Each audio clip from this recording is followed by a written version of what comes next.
Hey, Jeff Lerner here, and in this video, we're gonna be covering 3 ways to handle stress. Just a quick intro on stress. Stress is actually the physical manifestation of anxiety or fear. So you have to understand that it's gonna happen.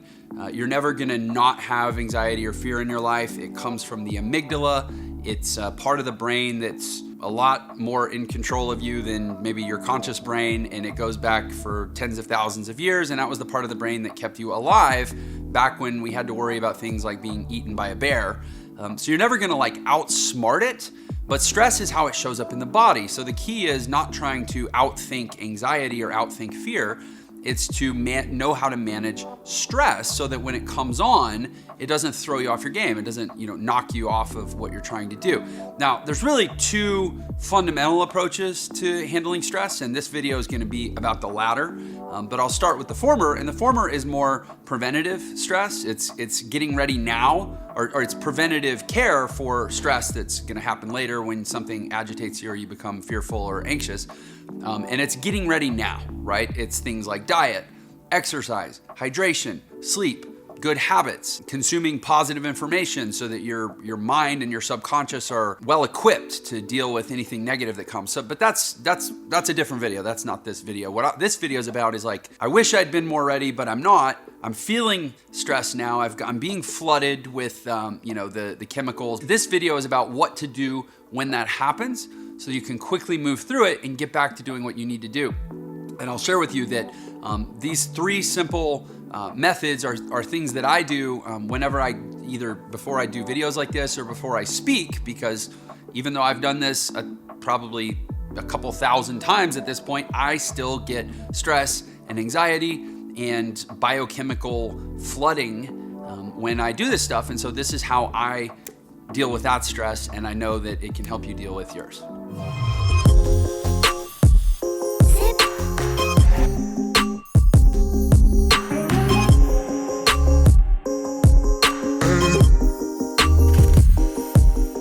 The first way to deal with stress is to deal with one specific manifestation of stress, which is tension. We're all pretty familiar with tension. Tension is, tightness in our muscles, tightness in our bodies, and it originates because, again, historically, stress was related to fear, which was related to the brain assessing a threat, which meant that we had to be ready to fight or ready to run, the so-called fight or flight mode. So that's all part of the sympathetic nervous system. That's the fight or flight part of our body. Basically, what we want to do is we want to double down on the tension. This is super effective.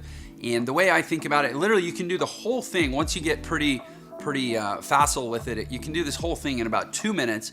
And basically what I do is I go top to bottom, or you can also go bottom to top. I like, for whatever reason, to go top to bottom. And I kind of feel in my body where the tension is. And then I actually increase the tension where I find the tension. And the reason for that is essentially what you're trying to do is take the tension from unconscious to conscious, right? So a lot of people carry it in their neck and shoulders. I'm no different. And so if I start to detect that I have, unconscious, unintentional tension, let's say in my traps or my neck, what I'll do is I'll try to get control of it by increasing the tension in a very conscious way. So I might try to tighten my traps as much as I can. Take a deep breath, and then let it go. And by moving the tension from unconscious to conscious, you're now in control of the location of the tension, which means you can consciously release the tension. If you just try to sit there and let go of the tension, you don't necessarily have the awareness or the mind-muscle connection into the locations of the tension. So you have to do this top-to-bottom analysis, find the tension, compress or increase the tension by tightening the muscles, and then relaxing. And that's how you consciously get control of your tension. You can start with your neck. Again, I like to go top to bottom. I'll do it in my arms. I'll flex and then relax my arms. I'll do it in my triceps. I'll flex and then I'll relax my arms. I'll do it in my chest. I'll do it in my stomach. I'll do it in my back. And you do it in your butt. The butt's the best. There's your butt, your glute muscles are so big and so strong, and they carry so much tension. A lot of times people don't even realize that they carry tension in their glutes. That's actually one of the main reasons that a lot of people have lower back problems, because their glutes and hamstrings are tense. and it's actually tugging on the smaller muscles of the lower spine. Honestly, you're gonna be like ready to lay down. Not fall asleep, because I actually find it gives you energy, but definitely lay down like you're just so tranquil and chill, okay? So the goal again is consciously getting a handle on the locations of the tension, which again is a physical manifestation of stress, getting control of it by intensifying it and then consciously releasing it and going top to bottom or bottom to top through the body until, what do you know, your whole body is no longer tense. The second way to deal with stress, and again, this is something that can be done really, really quickly, and it can actually be done like I could be doing it right now and you wouldn't even know, especially in the little breaks between my words. It's basically, deep abdominal breathing. I have a specific technique or visual that I've come up with that I call butt breathing.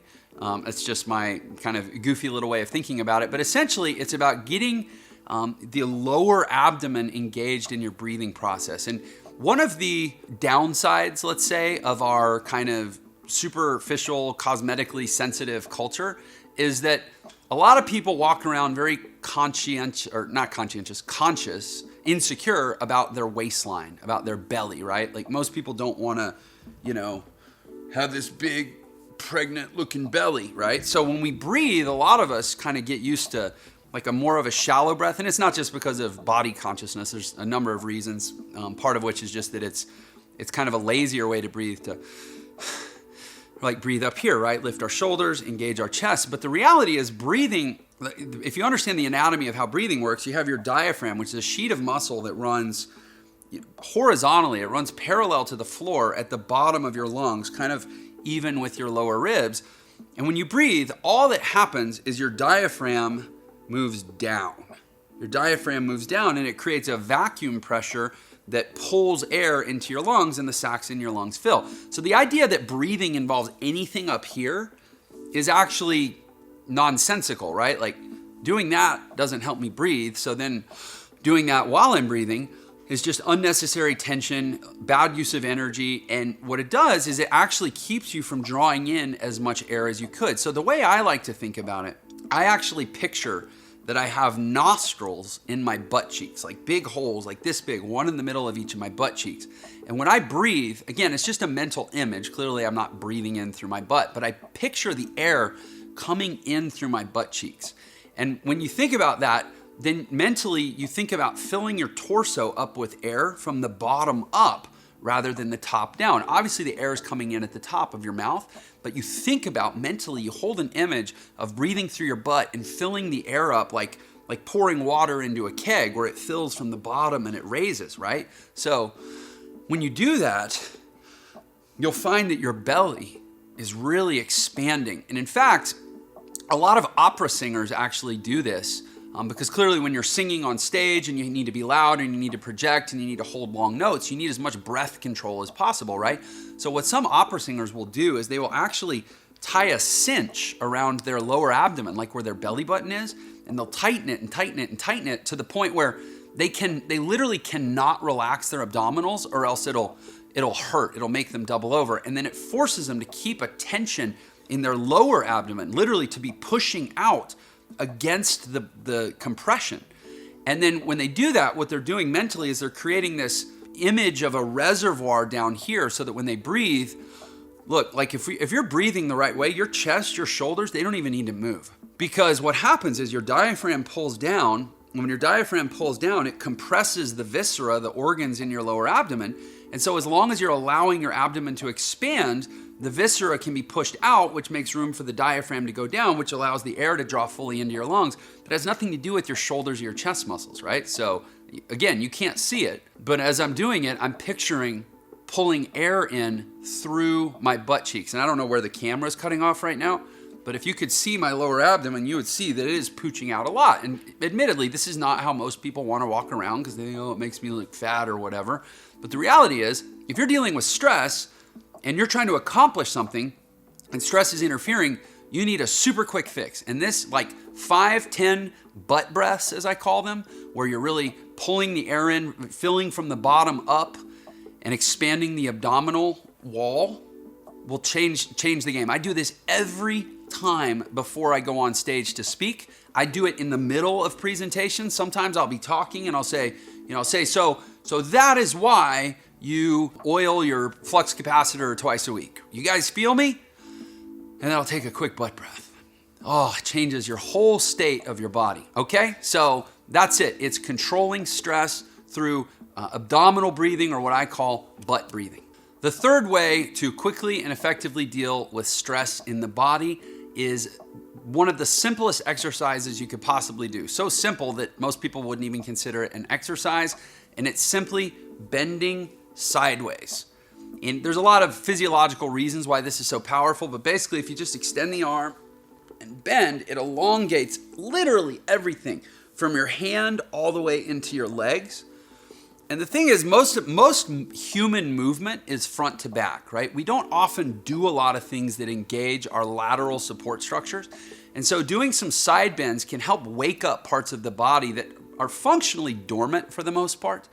And again, the combination of the stretch, but also the isometric tension. Isometric means when muscles are tense, they're statically tense, right? So like if you flex your arm, that's an isometric contraction because you're not moving, but you're creating tension, right? So when you stretch, you have to hold an isometric tension to keep your body from, flopping over sideways, right? So the combination of the elongation, because you think about most isometric tension is a contraction tension, right? But an elongation coupled with isometric tension, it's a very unusual move for the body, especially moving in the lateral plane. It's just amazing how you can kind of do these quick little things to adjust the body in ways that it doesn't have, I guess what would the word be? It's not locked into a pattern where you're kind of like challenging and tricking the body into doing something it doesn't normally do. And all of a sudden, it'll open up your lymphatic system. It'll increase your heart rate. You'll literally, even as I'm doing that, I feel myself getting a little flushed and wanting to sweat a little bit. That's actually one of the manifestations, one of the ways you experience stress being released. That's why when you're anxious, your palms sweat, right? That's one of the ways that your body releases stress is through your sweat glands. So that's actually what's happening as you're moving sideways. It's literally stress leaving the body. Like it sounds so simple. It's almost mindlessly simple, but I promise you, you're feeling stressed, just do a couple of these. In yoga, they do it with the two hands and they really straighten the arms. I'm super rigid in my shoulders, but that kind of movement does wonders to relieve stress. So that's it. 3 super simple things that you can do to quickly deal with stress. I put them all 3 together. It takes maybe 3, 4, 5 minutes. And I promise you will feel like a whole new person. And just to review, that was consciously moving through the body and finding sources of tension in the muscles and first intensifying it so that we gain consciousness and control over it, and then consciously releasing it. It was butt breathing, lower abdominal breathing, thinking about giving the diaphragm lots of room to expand down so we get as much oxygen-rich air into our lungs as possible so that we can, essentially have metabolic turnover, which is a whole scientific thing we don't need to get into. And then finally, some side bends, which are unique and special because they move laterally and they combine elongation with isometric tension. I'm telling you, it works wonders, okay? So hey, try it. Let me know in the comments below. Like literally you may have even unconsciously been trying it while you were watching the video. Let me know how it works. Let me know how you feel when you try this out. And if you've enjoyed this, I invite you to give this video a like, subscribe to my channel, and I will look forward to seeing you on the next video. Take care.